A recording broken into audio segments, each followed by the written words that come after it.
You, John Fitzgerald Kennedy, do solemnly swear. I, John Fitzgerald Kennedy, do solemnly swear. That you will faithfully execute the office of President of the United States. That I will faithfully execute the office of President of the United States. And will, to the best of your ability.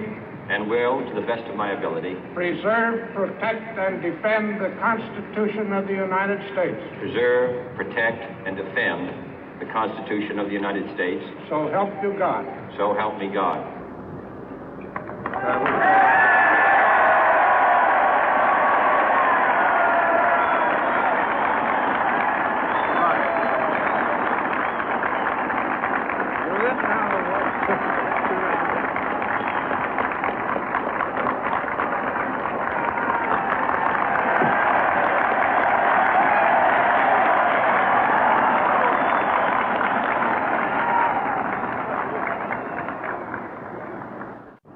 Vice President Johnson, Mr. Speaker, Mr. Chief Justice, President Eisenhower, Vice President Nixon, President Truman, Reverend clergy, fellow citizens. We observe today not a victory of party, but a celebration of freedom, symbolizing an end as well as a beginning, signifying renewal as well as change. For I have sworn before you and Almighty God the same solemn oath our forebears prescribed nearly a century and 3/4 ago. The world is very different now, for man holds in his mortal hands the power to abolish all forms of human poverty and all forms of human life. And yet the same revolutionary beliefs for which our forebears fought are still at issue around the globe.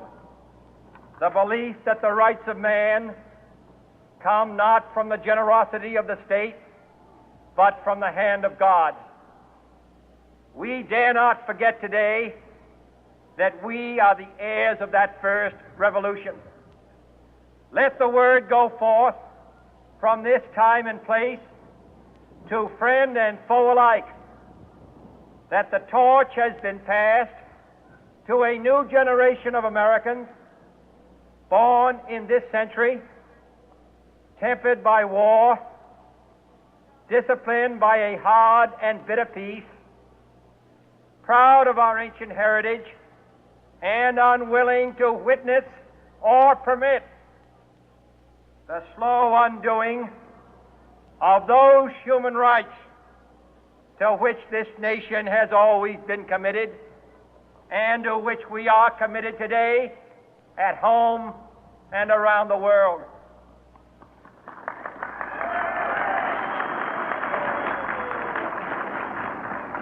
Let every nation know, whether it wishes us well or ill, that we shall pay any price, bear any burden, meet any hardship, support any friend, oppose any foe to assure the survival and the success of liberty.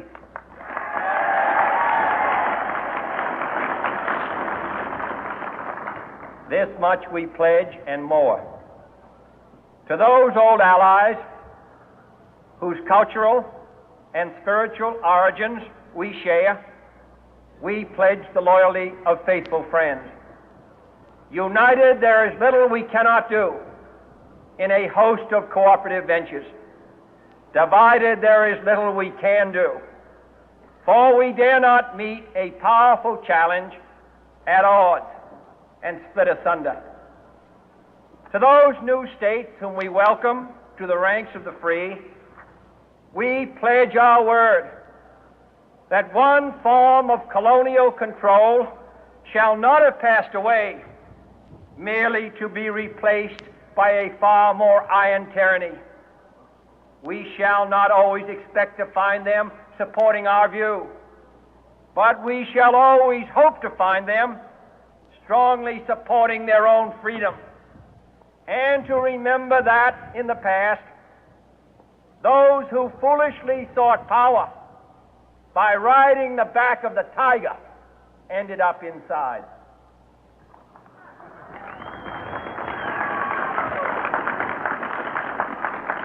To those people in the huts and villages of half the globe struggling to break the bonds of mass misery, we pledge our best efforts to help them help themselves for whatever period is required, not because the communists may be doing it, not because we seek their votes, but because it is right. If a free society cannot help the many who are poor, it cannot save the few who are rich.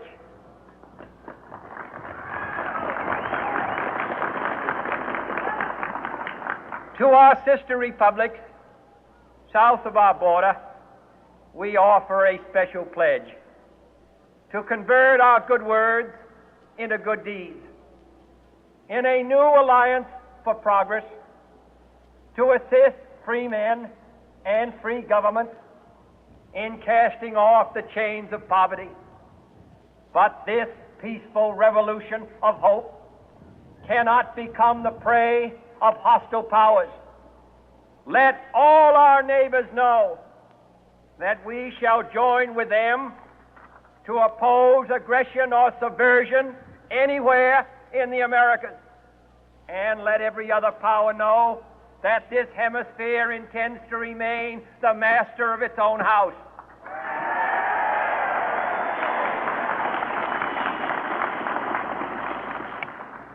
To that world assembly of sovereign states, the United Nations, our last best hope, in an age where the instruments of war have far outpaced the instruments of peace, we renew our pledge of support to prevent it from becoming merely a forum for invective, to strengthen its shield of the new and the weak, and to enlarge the area in which its writ may run. Finally, to those nations who would make themselves our adversary, we offer not a pledge, but a request that both sides begin anew the quest for peace.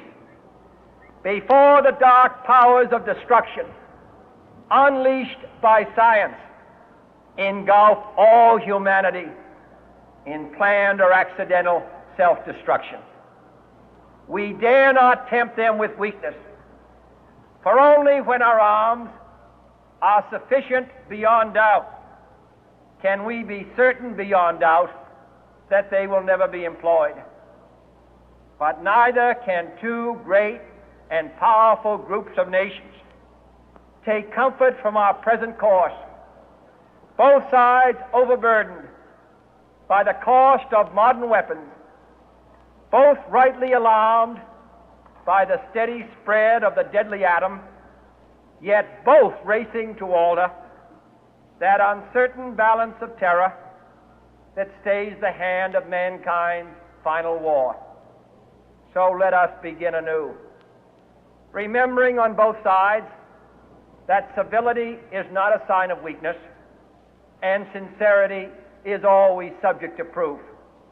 Let us never negotiate out of fear, but let us never fear to negotiate.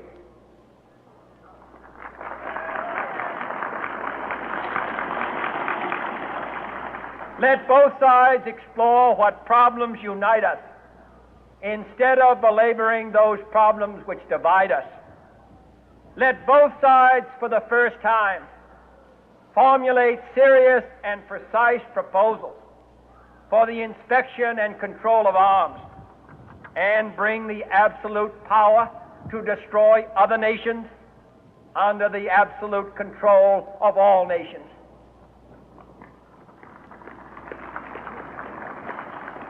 Let both sides seek to invoke the wonders of science instead of its terrors. Together, let us explore the stars, conquer the deserts, eradicate disease, tap the ocean depth, and encourage the arts and commerce. Let both sides unite to heed in all corners of the earth the command of Isaiah to undo the heavy burden and let the oppressed go free.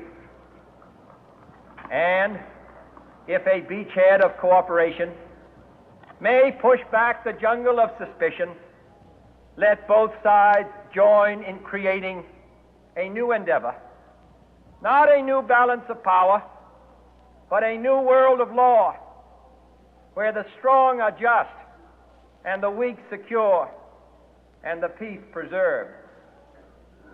All this will not be finished in the first 100 days, nor will it be finished in the first 1,000 days, nor in the life of this administration, nor even perhaps in our lifetime on this planet.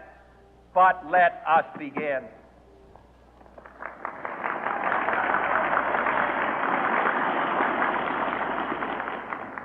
In your hands, my fellow citizens, more than mine, will rest the final success or failure of our course. Since this country was founded, each generation of Americans has been summoned to give testimony to its national loyalty. The graves of young Americans who answered the call to service surround the globe.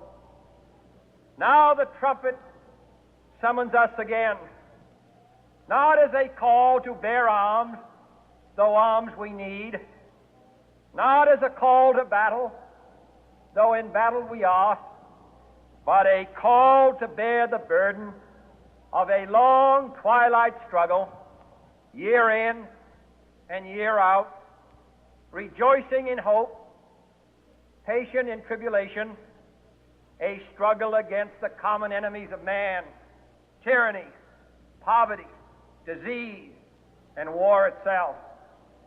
Can we forge against these enemies a grand and global alliance, north and south, east and west, that can assure a more fruitful life for all mankind? Will you join in that historic effort?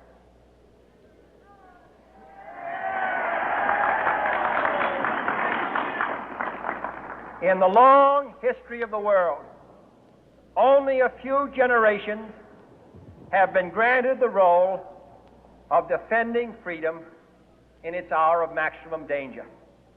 I do not shrink from this responsibility. I welcome it.